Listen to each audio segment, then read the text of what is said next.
অন্ধকারে মোরা ভোর, চারিদিক নীরব। হঠাৎই ভেসে আসে শঙ্খধ্বনি, রেডিওতে বাজে ইয়া দেবী সর্বভূতেষু।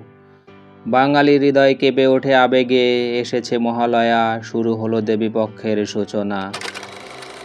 মহালয়া শুধু একটি দিন নয়, এটি এক অনুভূতি। আজ কৃষ্ণপক্ষ শেষ, শুরু দেবীপক্ষ।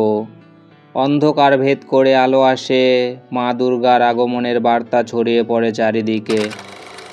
এই ভোরে বীরেন্দ্রকৃষ্ণ ভদ্রের কণ্ঠ যেন সকলের হৃদয় ছুঁয়ে যায়। প্রজন্মের পর প্রজন্ম শুনে আসছে তার কণ্ঠে চণ্ডীপাঠ। এটি শুধু শব্দ নয়, এটি ভক্তির ধ্বনি, আশার ধ্বনি। মহালয়া মানেই প্রকৃতির রূপান্তর। আকাশে সাদা মেঘ, মাঠে কাশফুলের দোলা, গলিপথে শিউলি ফুলের সুবাস। প্রকৃতি যেন নিজেই জানায় মা আসছেন। এই দিনে গঙ্গার ঘাটে ভিড় জমে ভোরবেলা থেকেই। মানুষ পিতৃপুরুষের উদ্দেশ্যে অর্ঘ্য দেয়, অশ্রু মিশে যায় জলে।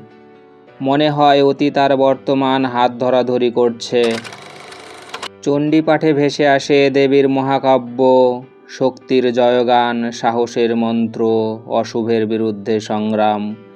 প্রতিটি শব্দে লুকিয়ে থাকে ভক্তির আগুন। ঢাকের তালে কেঁপে ওঠে ভোর।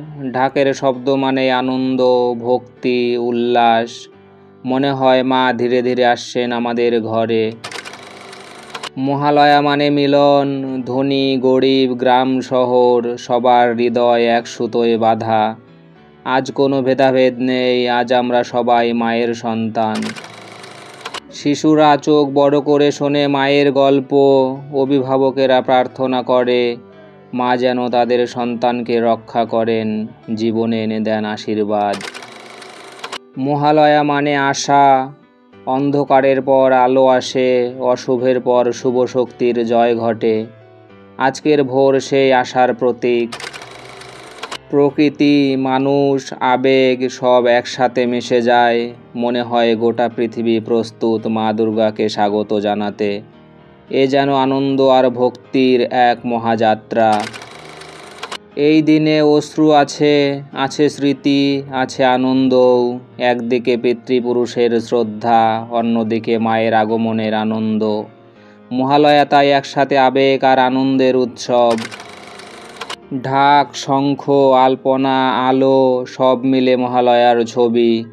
এ ছবি কেবল চোখে দেখা যায় না, এ ছবি হৃদয়ে আঁকা থাকে চিরকাল।